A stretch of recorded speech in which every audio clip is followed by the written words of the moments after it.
Hi, y'all. Good evening, ladies and gentlemen. Welcome to the Like the Way You Drink podcast.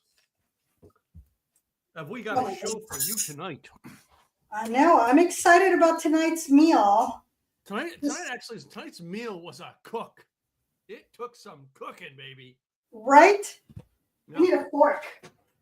But I will say this: when it comes to this meal, if I could, as a man, I would eat this meal 365 days a year. That's probably why we're doing it when we talk about today's episode, because I think we were trying to come up with the idea, and we realized that this coming Sunday is Father's Day, and most Father's Days the men grill out or cook. Yes. It's unlike Mother's Days, where Mother's Day we take mom out to some fancy restaurant. Right. Very On different. Father's Day, Very different. Mother cooks on the grill. Well, this is probably, I guarantee you, almost every man would like this. Now, both versions, because we did two different versions. I think I was supposed to do the baked potato, but I cheated. I don't remember what our agreement was, but let's put the plates up and show them what we got. All right. And Gladys is probably going to take a quick shot of this if she can while we're both holding plates up. Yeah. So give him. We've got steak, potatoes, and asparagus. Yes. All right. That's okay. I'm going to get a better picture of yours because get mine and then get yours separately, and we'll just do the two. Yeah. Like that. Okay. Yeah. Got it. Yeah. So I did the baked potato. Yeah. There's my. And what kind of steak? What's your steak?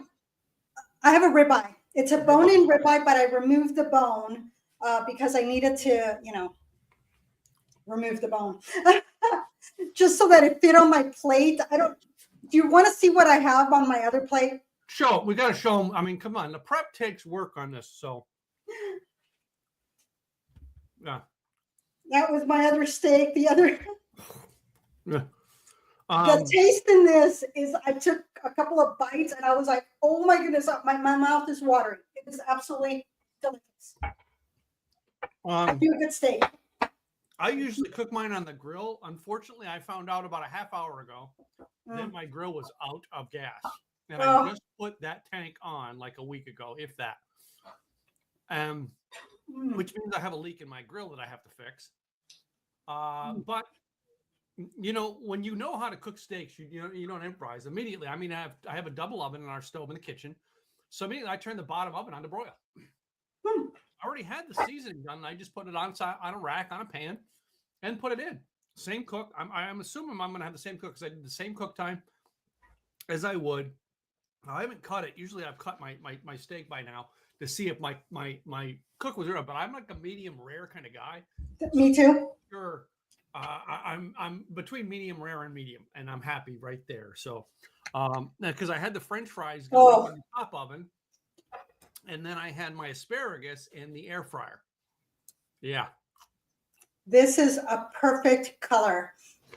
It might not be doing it justice just because of my lighting in here, but this is a perfectly cooked steak right now. Let me cut mine in half, and we'll see. I am happy with my steak. Oh. I'm going to show you just how medium rare of a guy I am. Okay. Now that's a 6-ounce sirloin that I got from 44 Farms. Okay. All right. I'll put the link in the bio today for 44 Farms. Now I think I have one or two left. I literally just ordered another 24 of them. Nice. All right. Because I love them that much. They're when you order them by 12 at a time, I think you get them at about 10. They're about $10 a piece. So I don't know that I'm doing it justice with this lighting. I am like fighting with the light. But it is. I'm going to take my first taste. Yes, that's good. Well, I took a bite out of my edges over here. Mm-hmm. Like over here where it's like, you saw the juices that were on the plate. You got to let it rest. So that's important.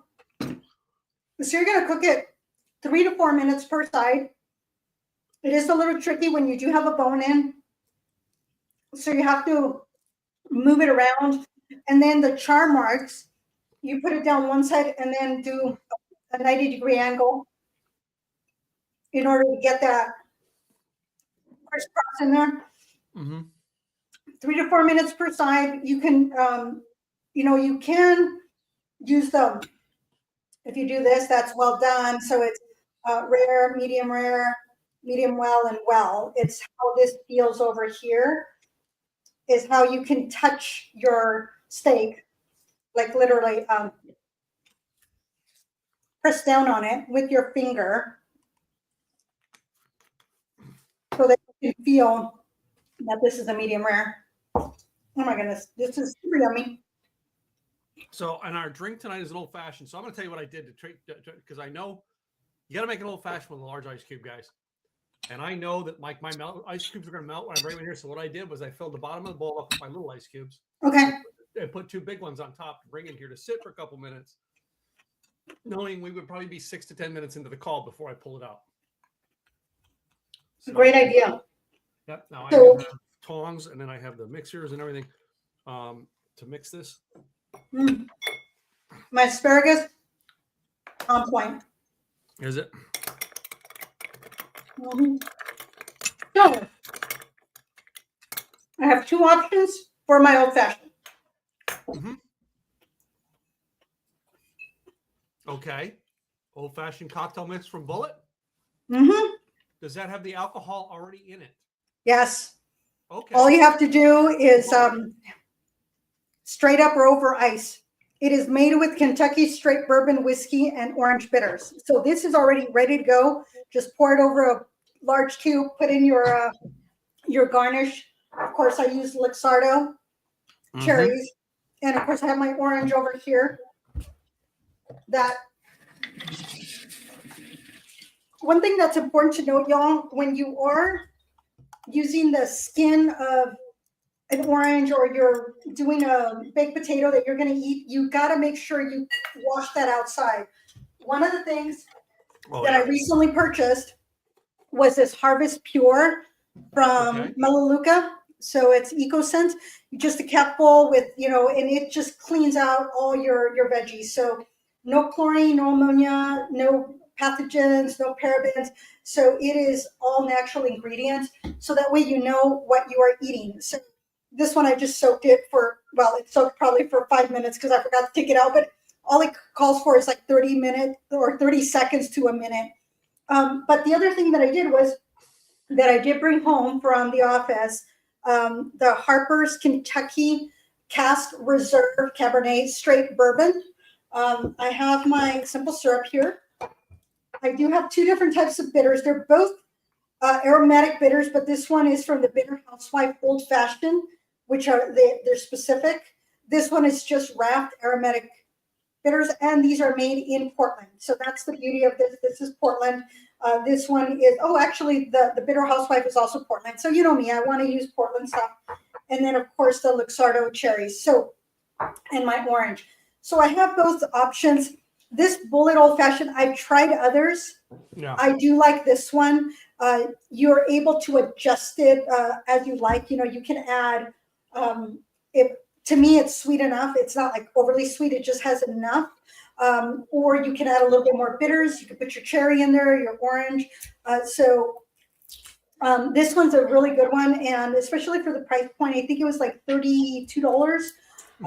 And so if you say, you know what, I'm not really good with making old fashions, but I really like them, this is a great way to go. And of course, I can go with square or round. So this one is my round, which of course always takes me a minute to pull it out. So I have to use a little bit of water to loosen it a little. Yep. So that's the only thing. Sometimes you have to be very patient with what you are using in order to make it easier for yourself. So it's not always that easy. So the round ones always take me longer than the square ones. So There it goes. There it It's goes. one of the reasons why I usually, if I'm doing a old fashioned, I would do like I did tonight. I would pull it out and let it sit on top of another pile of ice for a couple Right. minutes. Yeah. So for this glass, the round is better. For my other glass, the square is better. And these are my smaller squares. The bigger squares that I have of the cubes, they're at the office. They're a little bit bigger. But if it's right there, just fine. I'm going to stick this back in here because I don't need that to melt. I'm going to start with the bullet old fashioned. Let me move this steak out of the way because I'm enjoying my old fashioned piece of steak, I've had almost a piece of everything with the old fashioned already. okay. I use mine simple, just a basic old fashioned recipe tonight. Nothing fancy. Simple syrup, orange, cherry, stir, and of course, I probably add a little bit more Angel's Envy than most people will. Yeah, remember? Because if you're going to like the way you drink, I literally did a twist, but I also have my orange I have tonight is a blood orange. Okay. I know I do have another. I had these little Mandarin. and I thought about doing mandarins. I thought about doing one of them in it, but the other thing you can do is add a little bit more cherry juice to your old fashioned. That is an option. I've done that too, where I've added more cherry juice. I didn't tonight. Tonight I just put a wet cherry in. Okay. Mine's the more maraschino than it is and I think mine's actually from the dessert aisle cherries, not from the aisle cherries.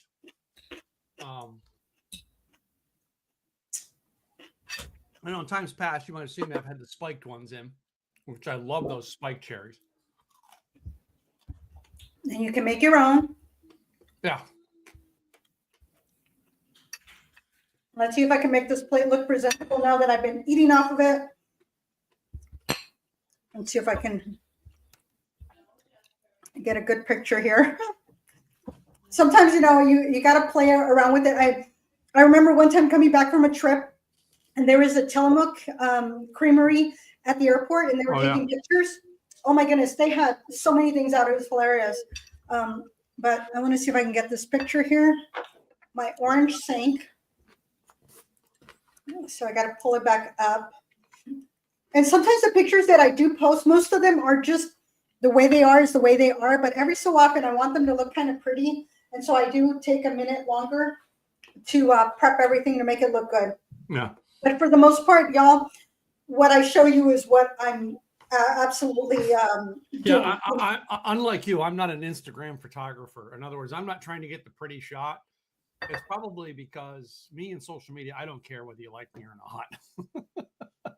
I just want to enjoy it. Right.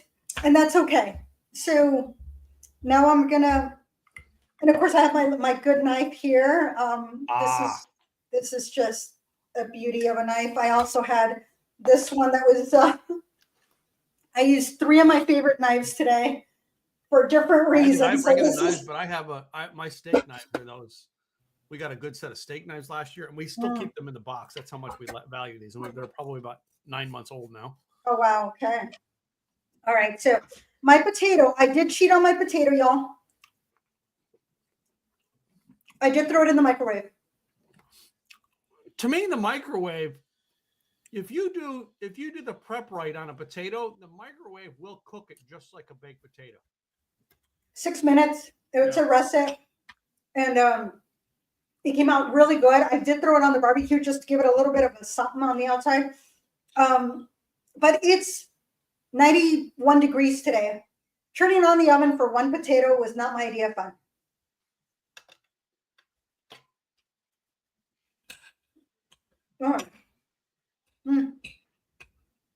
Good flavor on the steak. Asparagus.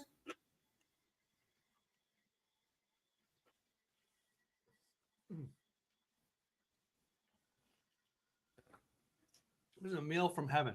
Yes, this old fashioned, I'm telling you, the bullet old fashioned, I do not all the time, but I will get bullet rye in my old fashioned. Sometimes I'll ask for roses. Sometimes it's Angel's Envy.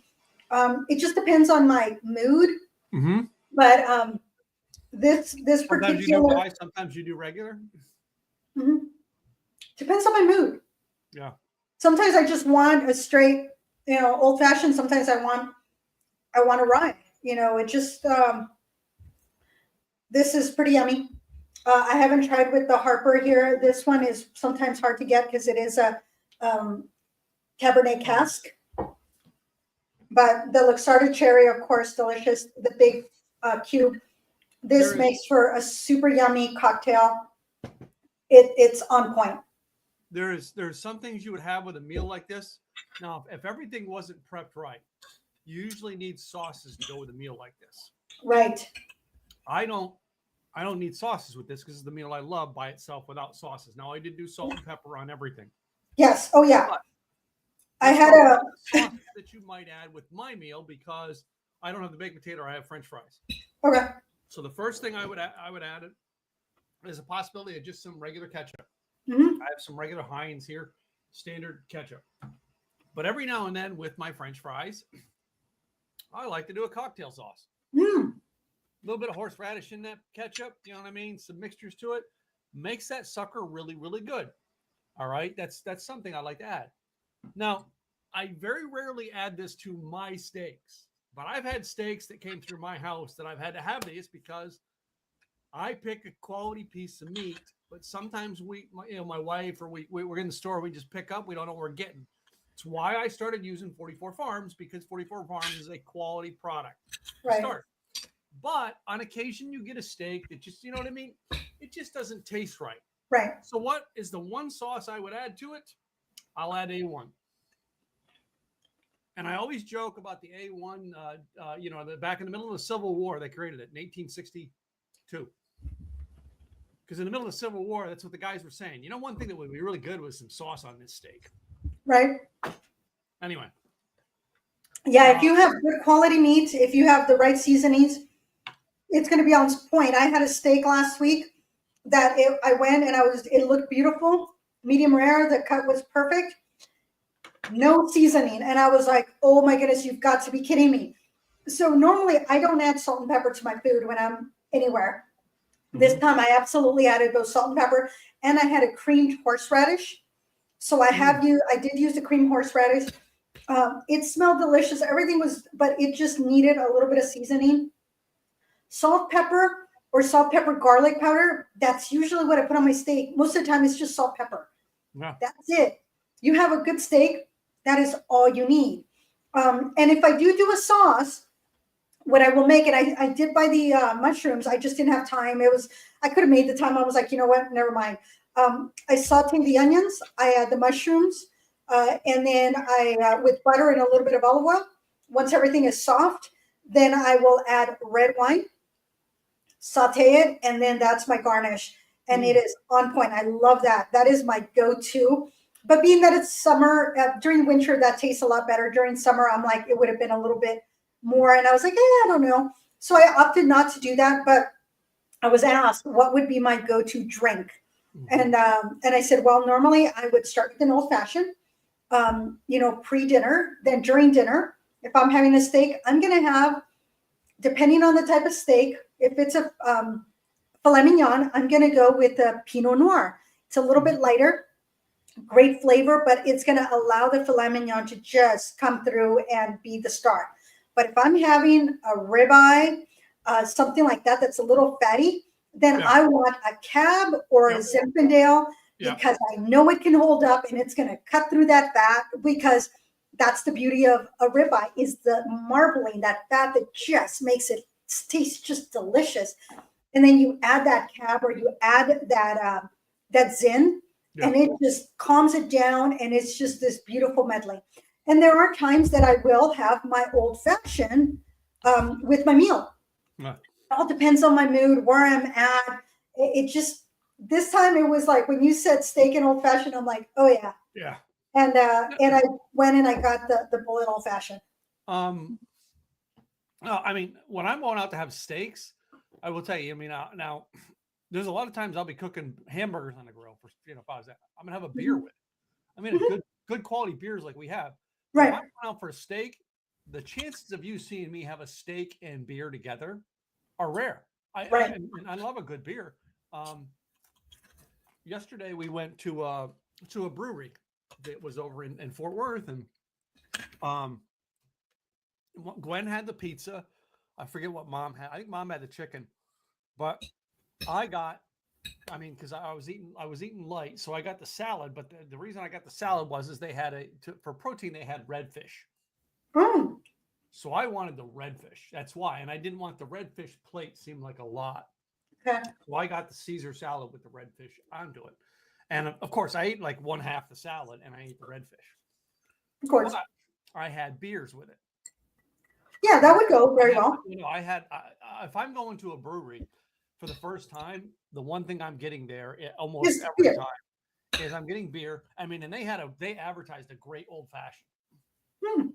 And probably if I'd had the steak, I'd have gotten the old fashioned. But this case here, I'm going to this brewery for the first time. What do I want? I want to pick 4 or 5 beers and I want to flight. I want to taste your variety. And they had a great variety. They had a great sour, a fruit sour that I was like, oh, this is my favorite. I should have drank the fruit sour. When I finished things off, I should have finished the sour off first. Because I finished everything else off in the sour last. Nah. They had a real good one. I think they call it Gussie. Okay. That was a really good, almost like a blonde ale. Really, really good. And then they had one that was a red ale that I thought for sure I'm going to love that. But to me, the first taste I took, I thought IPA, not red ale. So. But I mean, they had quite a, and then they had a stout, which of course I got the stout because Gwen and my mom are always going to want the stout, and I ended up drinking half the stout anyway. For me, a stout that would be after dinner, or that because it'll take me an hour to sip a stout. Yeah, I've done it. Well, I mean, I'm not a stout guy, but it had such a great. I think it was a coffee. We were trying to figure it. Like we actually asked the server, "Does this have hazelnut in it?" I mean, it had a surprise. The coffee flavor had a surprise to it. Okay. And we couldn't figure out what the surprise was. And they didn't say any surprise. They just said, no, it's a coffee stout. All right. Okay. My point in telling the story is I looked at the menu and I almost was going to get a sirloin, but I thought, I'm at a brewery. I want beer. And I'm not going to have beer with the steak. Yeah. To me, it's not a combination. To me, this is the greatest combination for a steak is a nice old fashioned. So I do say that there's other times that I'll just take a straight up, but I'll drink a straight up Buffalo Trace with anything. But so how is that pre-made? Very good. You would think that you're having a cocktail made at a bar. That's the flavor it has. It is good.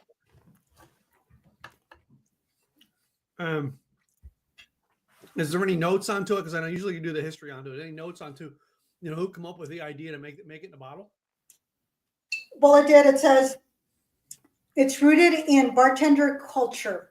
So naturally, as we crafted the cocktail you're about to enjoy, we engaged some of the most celebrated and creative bartenders to help us refine and perfect the recipe. That's how we know you'll enjoy it. Mm-hmm. The Bullet Old Fashioned. While it is certainly true that the Old Fashioned is a staple of bartenders everywhere, we wanted this recipe to be worthy of the Bullet name. Mm-hmm. As such, we carefully crafted a special Bullet cocktail with Kentucky straight bourbon and a bespoke mixture of orange bitters. All right. So it is in Plainfield, Illinois, is where this is produced. I will say this: of all the companies out there, the people that I would love to actually have on the show is probably somebody from Bullet who does bartending. So this is kind of cool. On this side of the bottle, it says the only constant on the frontier is change. Mm-hmm. The frontier is not a place. It's our innate capacity to evolve, to invent, and to adapt to a rapidly changing world all while steadfastly maintaining our highest standards and expectations for quality. Bullet Classic Cocktails are an eloquent answer to this moment and to every moment yet to come. So that is, it says, should you decide to garnish, you will have to grapple with the old age debate. Lemon twist, orange twist, or cherries. Choose whatever you want. You're the bartender now. So with me, no, orange and cherry. There's no question about that. I can't say that I've ever wanted a lemon twist in an old fashioned. Nope. Not what I would choose. Yeah. I think somebody did that to me once. I was perplexed. What are you doing to my old fashioned? I still remember the first time I went out with one of my wife's company for the executive holiday dinner. Mm-hmm. And they came back with my second old fashioned with small ice cubes. I tried my darndest not to complain. I'm just going to say it was raw. It was hard because I know better. Well, there was a restaurant that I used to go to all the time. It's now closed. They closed like 3 of them here in Portland, which is very sad. And, I was tasting the old fashioned. I'm trying to figure out, why is it different? There's something wrong with it. There's something wrong with it. And they're like, oh, well, there's 2 ounces of, and I was like, I'm not saying you made it wrong. There was something wrong with this old fashioned. It just didn't taste right. And it didn't dawn on me. I went back another day, like a few weeks later, and I was at the bar, ordered the old fashioned, and I'm going, what is wrong with this? And then I realized it was ice. It wasn't a cube. It was ice. So what had happened was that the ice had started to melt. It watered down my old fashioned. So that's why it didn't taste right. It wasn't that there was anything wrong with it. It's just that it sat there too long that it allowed the ice to start to melt. Well, once the ice starts to melt, it's going to water down your whiskey, your bourbon, whatever it is that you're drinking, which sometimes you want, but not always. In an old fashioned, I want those first couple of sips to just be on point, and then I will let it sit. And I will be the one that will let it sit for as long as I want it to sit, but not because it sat there and then I get it watered down. So it's like, no. So I always will ask for a big cube. And I was at a bar one time where I said, do you have a big cube? And the bartender said, you will be disappointed, order something else. And I said, okay. So I did. They were honest. They were telling me I wasn't going to get what I wanted. I would be disappointed. He didn't want to disappoint me. I was okay with that. So I was able to have what I wanted, which was something else. And I think I ended up with vodka or something, maybe a beer. I don't even remember. But it was not an old fashioned with the big cube, because it does make a difference. Now, for some people, they want the ice because they want to tone it down. They like the flavor, but they just don't want that strength of the bourbon to start. And that's okay. I remember, I think it was the last thing we did with Craig, because Craig was not doing sugar. Okay. And Craig and I usually at his events, usually we get old fashions. It's usually like a Saturday night tradition. I go to the bar and get an old fashioned for each of us, and we sit and sip on it. And this one here, he wasn't doing sugar, and I brought him an old fashioned. And he went, "What's that?" I said, "Our typical old fashions." No. I didn't want. I just wanted. Oh, damn it! Because I mean, I would have done straight whiskey. I'll do straight whiskey anytime, especially if I know the bar has Buffalo Trace. But there's certain other ones I'll do straight. Yeah. Shall I say neat? I did have a really good Manhattan a couple of weeks ago. Went to a jazz show with some friends. And one of my friends says, "I got your first cocktail." And I said, "Perfect." And because he drinks Manhattans, I said, "You know what? You're talking highly of the Manhattan. I will have one." And it was good. The old fashioned was a little bit better. But I will say that's one of the better old fashions. Usually you get this, a certain taste in Manhattan, but that one was on point. So I will definitely get another. If I want a good Manhattan, I'm going to go there. It's a jazz club here in Portland. I think, do you remember one of the first times we did an old fashioned on the show? It was a maple bourbon old fashioned. Do you remember that? Where instead of the simple syrup, it was a maple syrup. And I remember because I used a real maple syrup. And it was like probably I think that was probably the best old fashioned I'd ever had. Because it wasn't like, an Aunt Jemima maple syrup. It was a maple syrup. From Canada. Real sugar maple syrup. And it was heaven. Yeah. It makes a difference. You got to have real maple. And I know, I mean, you can go back in my blog. I mean, one of the people that I've followed in the food industry for years, and if I ever can get a hold of him again and get him on this podcast, I will, is John Schneider from Papa John's. He was all about the quality of the good food. You know what I mean? The little ingredients you put in made with quality matter. Yes. I mean, I wrote a blog post many, many years ago about John because of his car, the story of his car. But and when I talked to him on the phone, I told him because he's always one of the things I've always admired about him is that deep quality of food. All right, and it's one of the reasons why I wrote the blog post because I said entrepreneurs I want to meet at the time. He was one of them. The other one was Sam Cooke from or not Sam Cooke from it's not Samuel Adams Lager. Oh yeah. I can't remember the guy's last name's Cook. I know that. Okay. He has a passion for beer. Like that man would sit and sip beers and he loves it all day long. It's another person I just admire. These are people who they take great value in their recipe. Right. All right. And I mean, and understanding that when you take great quality in your recipe, it may become a fan favorite. It may not. But if you sub off of your quality recipe, you're not going to be happy with it. You aren't, Right. I mean, I've been making salsa for many years. Mm-hmm. Many years. The best salsa I made was in 2018. One of my friends came to my office with this. It was just big tray, and she's got tons of tomatoes that she had grown in her yard. She said, "Oh my goodness, I'm overflowing in tomatoes. Don't know what to do with them." And I was like, eh. So I ate some in salads, made a caprese salad because tomatoes and mozzarella, yum, and basil. But my salsa was the best salsa. And I was like, oh my goodness, what did I do differently? And then I realized it was the homegrown tomatoes that made my salsa that much better. It wasn't me. It wasn't the chilies. It was the tomatoes.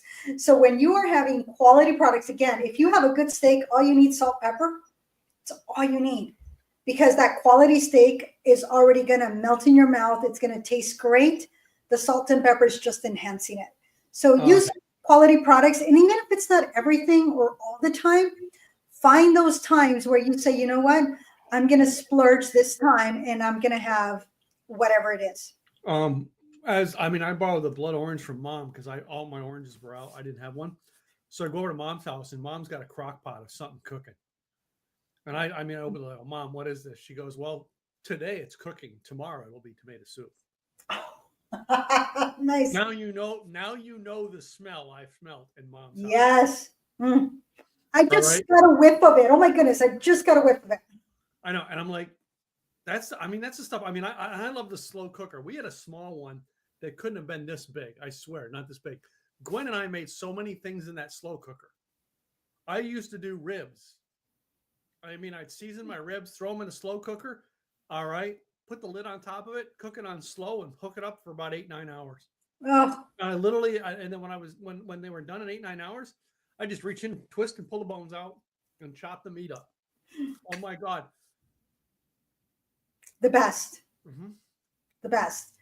Good quality and sometimes slow but steady just makes it on point. These steaks were choice cut.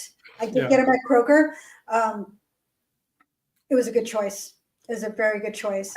Then the butcher said, well, I'm from the East Coast. We would never have this in our, we do XYZ back on the East Coast. And I said, okay, so pick me the best one. And he went through and he said this one. And I said, all right, I'm taking that one. So that's kind of nice when you get a butcher that gives you a good cut of meat. when you go to a liquor store and they tell you this is the one to go with, when you go to the farmer's market and that you're going to get some locally grown fruits and vegetables.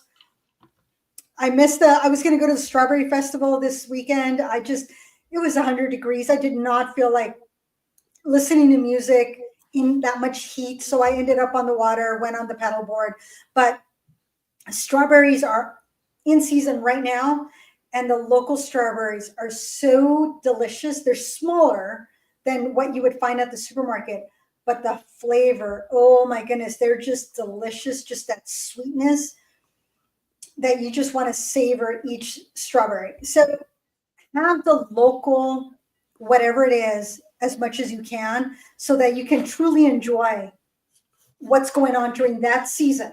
So that's why you'll find us that during the summer, during the spring, during the winter, fall, whatever it is, we are using not just local, but that season's fruits and vegetables.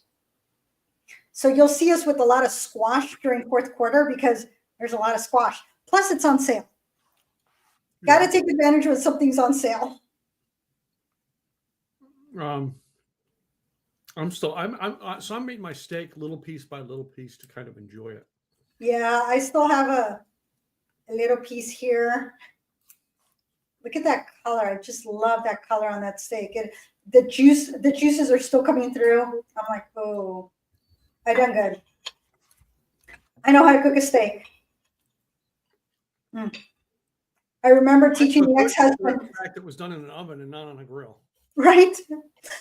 This is my first barbecue of the year. I turned on the barbecue today and I was like, okay, let's open you up. Let's do this. And so I put the steaks at the bottom and I put the asparagus on the top little rack. And the asparagus was done in no time. Usually my asparagus takes longer. It was done quickly. I was like, ooh, this is done. And then, of course, microwave the potato. I was like, do what we can. So I went and picked up my fresh asparagus today to cook. And I almost was going to get, because we like to get prosciutto and wrap it and then bake them in the oven. Oh, yeah. I almost was going to do that. And I said, no, I'm going to do real asparagus with this tonight and not a wrap combination. All right. Because I really wanted, and I'm glad I did, because there's something about, there's three vegetables I like to have with steak. One of them, all right, is asparagus.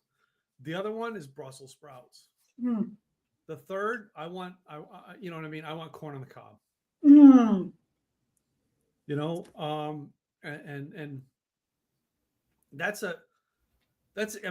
got to get that in the summertime. You got to get. So we had Burn Your Own Meat at the Moose Lodge here in Wilsonville. Yeah.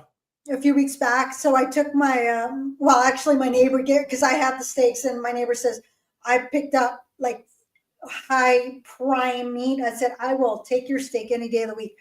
So my neighbor gave me my steak, cooked it because he's a chef. I took corn and I said, here's some corn. And there was something else that he barbecued from. I think it was it asparagus? Might have been asparagus. Can't remember. But the corn went on there. I said, just keep flipping it until it's charred. And so somebody came out and they're like, they see me prepping my corn. They're like, what are you doing? And I said, I'm making Mexican street corn. And he's like, I want some. I said, give me a minute. Yeah. So I prepped the Mexican street corn for him, took off the husk to make it nice and pretty. Usually I use the husk to hold on to it. Took it inside. I go, here you go. Came back out, made mine, ate it with my steak. It was delicious. He comes out. He's all, oh my goodness, that was delicious. Absolutely love the Mexican street corn. So, and I think we've had it on the podcast, Mexican street corn or esquites, if it's off the cob. Absolutely delicious. We had a Saturday, the boys were over and we did the corn salad. Ooh, what do you put in your corn salad? I don't know. I know it had corn and I know there was, I know there was some avocados in there. Okay. As whether she had scallions in there, all right.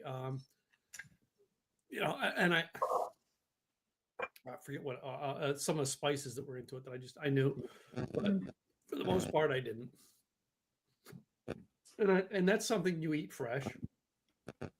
Like I had some of it the next morning and didn't go over well. Doesn't do well for me the second day. Yeah, never is.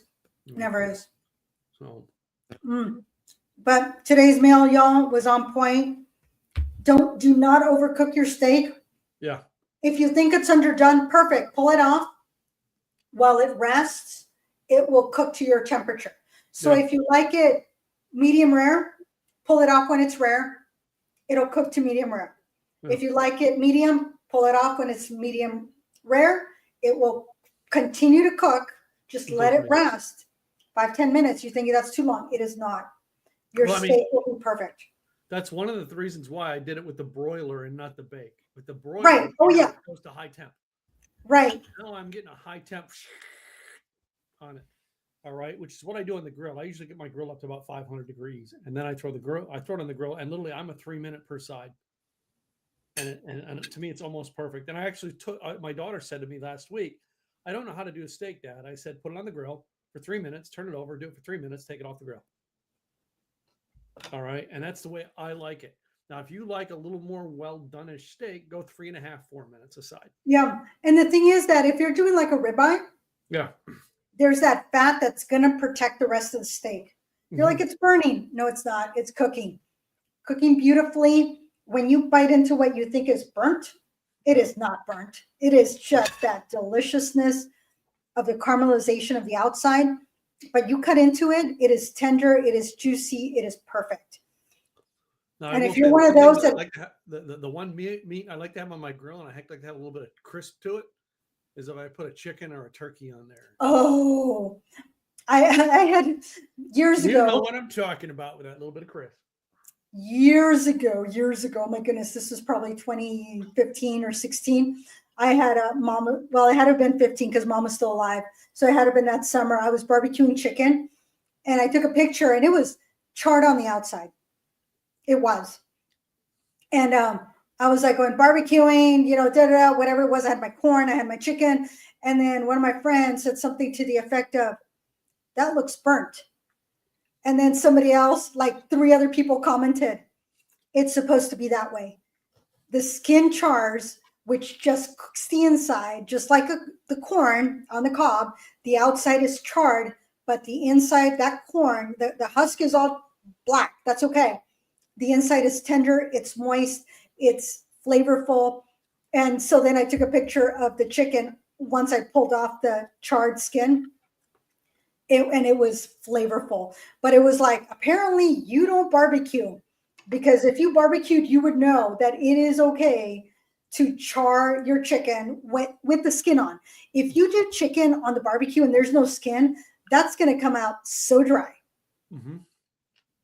So leave the skin on, bone in, skin on, they're on the barbecue. It'll be good.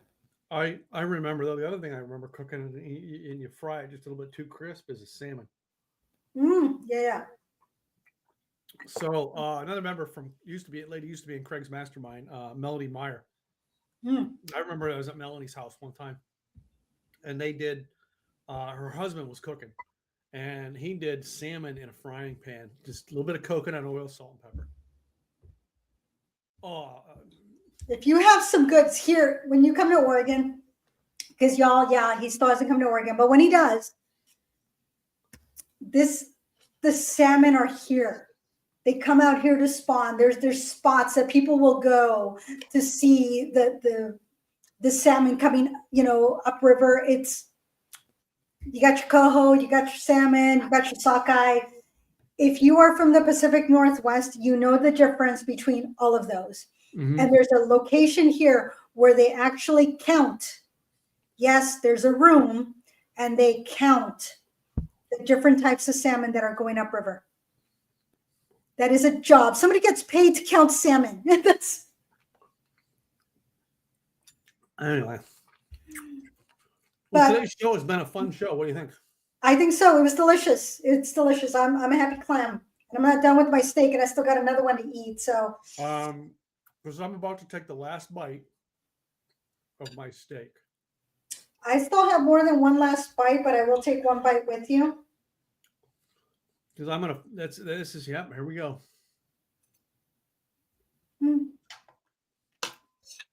whatever you're doing for Father's Day, I recommend some good steaks, maybe some shrimp on that Barbie. Mm. All right. If you can do the seafood.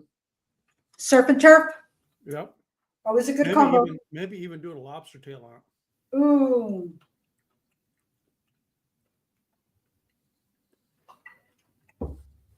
Well, hopefully we gave you some good ideas of what to do, what to drink.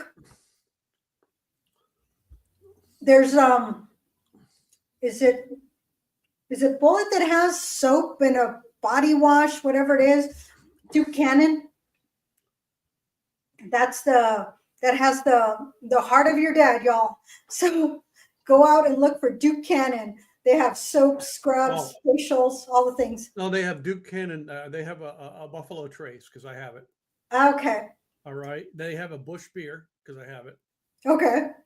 And they have another one too. I mean, I have a like a Midnight Moon, water thing. Yeah, that's what I'm doing. But anyway, it tells you how much I pay attention. It's Duke Cannon. That's all I know. And I'm like, well, I don't have a dad to give anything to, so here we are. And I wouldn't expect you to climb through my shower to figure out what the hell I have in there. So anyway, I'll have to ask Gwen. This show is brought to you every week by our businesses. Our businesses pay the bill. Yes, we enjoy our time coming out here and sharing with you drinks, food, all right, and experiences that we want to have. And we hope you have too. We hope it makes you come up with an experience. Before we go, there's a couple things we're going to mention. Number one, go in here to the likethewayyoudrink.com. Join our Insiders Club. We are going to be doing, in the next year, we're going to be doing events that are experience type events where you come out, you experience the drink, you experience the food with us, and get to do tastings and stuff like that with us. All right. But you got to be a member of the Insiders Club because you must be 21 to join. It is free to join the club. All right. Yes, we're trying to build a list of people who want to do these things with us. That's why we're doing it. Not hiding that. I don't hide what I do, ladies and gentlemen. But other than that, Gladys and I's businesses pay the bills. So each of us actually do a quick commercial for our business, telling you a little bit about what we do. And what we ask when we tell you this, ladies and gentlemen, is not that if you need insurance, you need a website to call us, but think about us. When one of your friends says, I need health benefits, think about us. When one of your friends says, do you know somebody who can do a website? That's why we do it, ladies and gentlemen. So let's start off with Gladys. She's going to tell you a little bit about what she's got going on. And then I'll come in later. So Gladys Boutwell, Insurance by Design. I help employers become employer of choice by providing employee benefits. Because when you take care of your employees, you will attract and retain them. And then they will take care of your clients, which means that you're going to retain your clients, which means that bottom line, it's going to be a little bit more profitable. So take care of your people, show them how much you care. If you don't know what you would like to do, you know what? If you go to Insurance Design Pros on the upper left-hand corner, there is 101 different ways you can attract and retain quality staff. And if you want to have a conversation, then go to enrollnoworegon.com. That is the link to my calendar. Get on my calendar. Let's start the conversation and see what would work for you. Gladys Boutwell, Insurance by Design. And this is my co-host, Tim. Hey guys, Tim Gillette, Simple Easy Website, Simple Easy Marketing. Listen, if you know somebody, I want you to just keep me in mind when someone says, hey, I have a problem with my website. And just have them give us a call. Refer them over to us. Let us have a conversation with them and see if we can't help them. Now, we're putting up on the Simple Easy website this week. We're going to have a wonderful download that you can have. That's a checklist that you should have on your website. Because I firmly believe that if you're not getting 30 leads from your website a month, it's not doing its job. I believe that. And if I told you how many leads I get from my website every month, it would blow your mind. I get more than 30 a week anyway, but that's the purpose behind the website. It's not so you can look cool. It's not so you can have a cool brand. No, it should be driving leads to your business, and it should be giving you quality people, helping you to decide who's good and who's bad. All right. It should divide them for you so it can save you time in the sales process. Go to simpleeasywebsites.com. All right. And tell your friends about it. What else, girl? Any? Thanks for being here. Thank you, Bullet, for having a good mixed cocktail. Oh, thank you, Angel's Envy, because I'm almost done with you. I need to get in my own bottle because mine is out already. So I think since you and I have been doing podcasts, I think this is like my 5th bottles of Angel's Envy. That's That 5 bottles of Angel's Envy in 2.5 years, that's a car payment. You know that, right? But it's good stuff. That's why we have it. Because if you don't like it, don't drink it. You got to like the way you drink, y'all. That's right. All right, guys. We will see you guys next week. Have a great day. Have a great happy Father's Day, and we'll see you next time. Cheers, y'all.